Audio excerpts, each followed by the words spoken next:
Merhaba arkadaşlar, yepyeni haberlerle karşınızdayız. Seda Sayan ve Çağlar Ötken yeni lüks araçlarıyla gece turunda. Ünlü sanatçı Seda Sayan ve eşi Çağlar Ötken bu kez sahnede değil, trafikte ilgi odağı oldular.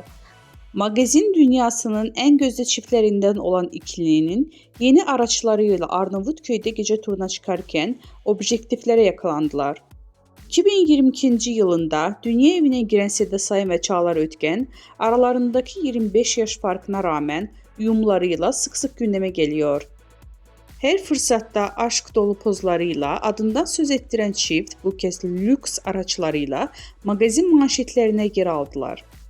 Ünlü çift geçtiğimiz akşam Arnavutköy'de yeni araçlarıyla görüntülendi. Muhabirlerin sorularına gülümseyerek yanıt veren Seda Sayan, "İyi akşamlar çocuklar, sizi seviyoruz." diyerek neşesini gizlemedi. Daha sonra eşi Çağlar Ötken ile birlikte evlerinin yolunu tuttular. Çiftin kullandığı aracı hediye olarak alındığı öğrenildi. Bizden bu kadar arkadaşlar. Videoların devamını gelmesini istiyorsanız